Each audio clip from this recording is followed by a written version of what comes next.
So why did the rental market actually soften right now?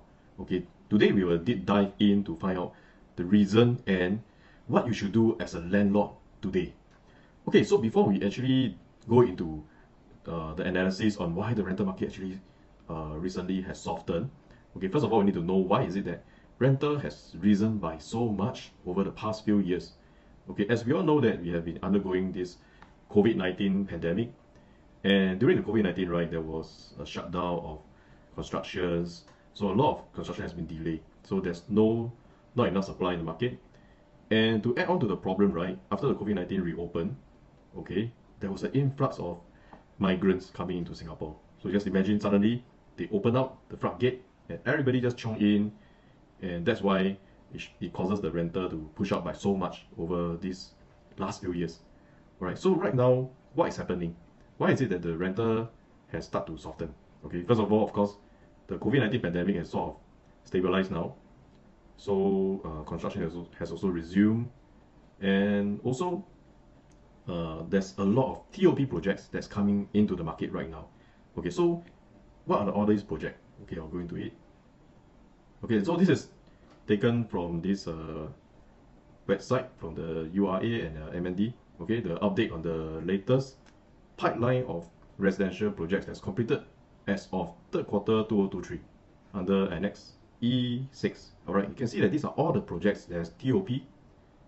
TOP meaning there's already collected the key. Okay, you can start to move in. So you can see that there are a lot of big projects like Riverfront Residences, 1,400 over units. You can see Affinity, 1,000 over units. Okay.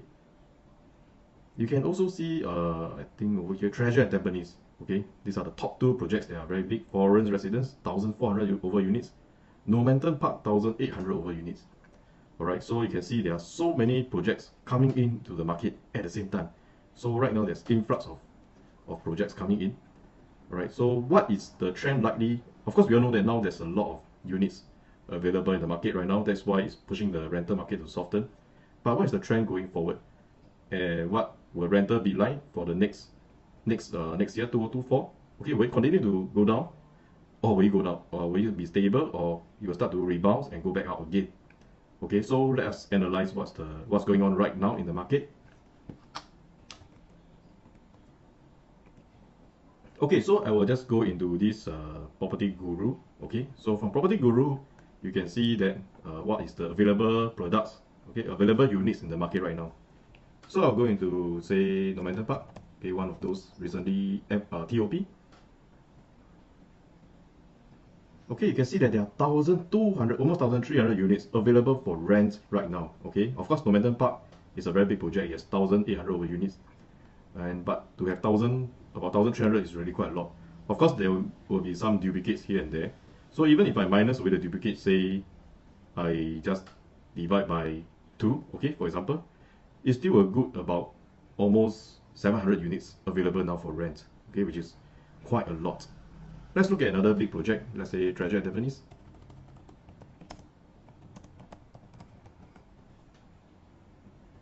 Okay, you can see that Treasure at Tampines, we have 500 over units available for rent right now. Okay, that's really quite a lot. And let's go into the different type. Okay, let's say you just look at one bedroom.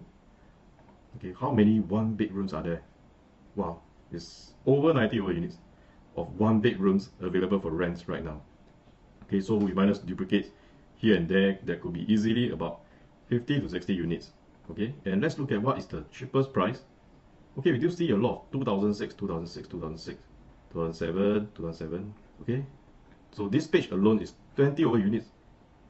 About 20 over units are 2008, 2007, 2006. Okay, let's look at what is the transacted rental right now for Treasure at Tampines. Okay, this is the most recent. We have seen that there are transactions as high as 3,002, 3,005. I'm assuming all these are the one bedroom. Okay, 2008, 2008. Okay, so the lowest so far is only 2007. We haven't seen anything below 2007 yet, but right now we are seeing that there are people who are marketing below 2007.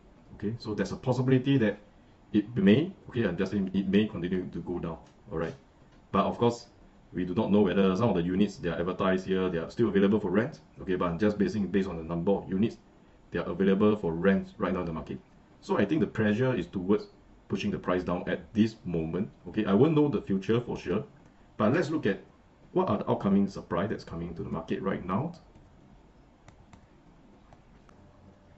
Okay, you can see that this is actually the pipeline supply of condos and EC that's coming. So for 2024, you can see that there are almost 10,000 private condos that's coming into the market.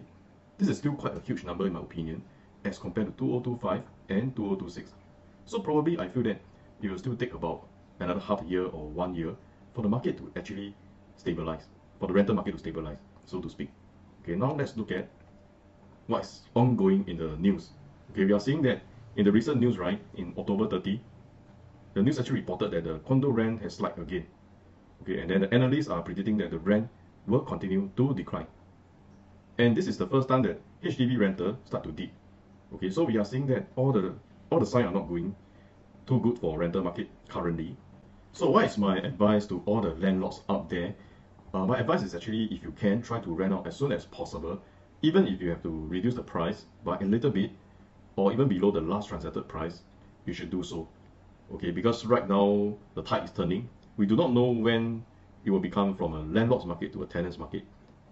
But what I'm trying to say is that by the time you realize that it becomes a tenant's market, it may be too late, and you may have to reduce your rent even further.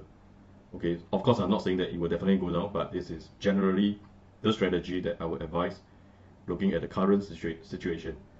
So that is the danger of holding your price, because if you see that the last transacted price is this price and then you hope to actually rent out at this price and you do not get the offer at this price, there may be a risk of trying to hold it, because as the renter tries to start to drop, let's say the next landlord were to rent out at slightly below what you actually rented out, then it may be too late for you to adjust the price. Alright, so that is my opinion. And of course, my advice to those owners, especially those TOP projects just collected their keys, my advice is also the same, to actually rent out as soon as you can, even if you have to lower the price. Okay, because my experience of dealing with TOP project, right, those who just collected the key, is that it's usually very competitive to rent out at the beginning. This is a very normal phenomenon, because just imagine all the landlords are collecting the key at the same time, around the same time, and then there's only this pool of tenants that you are competing for. So definitely you'll be more competitive at the beginning. But after a while, let's say half a year to 1 year or so, the rental market will start to stabilize, because all the landlords may rent out their units at different timing. Okay, so you'll start to see that the rental will start to stabilize after that. And then you may start to see that your rental start to go up, also depending on the market situation at that point in time. Okay, but this is my advice. And I'm going to show in terms of numbers, right, to show you why it makes sense to actually lower your price and rent out fast. Okay, this is the scenario one, that a landlord A, okay, let's assume that this landlord A, who is willing to reduce his rental by slightly below what is transacted now. Let's say the current transacted rental is 3,000 and he's willing to lower a little bit by $200. And of course, by lowering it, you can rent out faster. So assuming that this landlord rent out the unit at 2,800 immediately. Okay, so the rental income for 1 year will be 12 months times 2,008, which equals to $33,600. Okay, this is scenario B for landlord B, who refused to lower the price and want to stick to what is transacted in the market right now, let's say 3,000. Okay, so I'm assuming that if you hold to the price, maybe eventually all the units are rented out, then the next tenant no choice have to rent from you at 3,000. So let's say you take about 2 months to rent out, your total rental income for 1 year will be 10 months times 3,000, which is equals to 30,000 rental income. So by comparing with scenario 1, landlord A, you collect a total rental income of 33,600 versus scenario 2, landlord B, who actually only collect rental income at $30,000. So my conclusion is that actually by lowering the rental and you rent out faster, you actually collected 3,600 more. So the above scenario, of course, is just based on hypothetical example, but this is what may happen, okay, in the actual scenario. But of course, a little bit of disclaimer, these are the above examples and opinions, just my own personal opinions, okay? So of course, do your own due diligence. And I hope that you have gained some value out of this video. And please do like and subscribe to my video so that it will help to encourage me to do more of such videos. Okay, and thank you so much for watching, and hope to see you very soon again. Goodbye.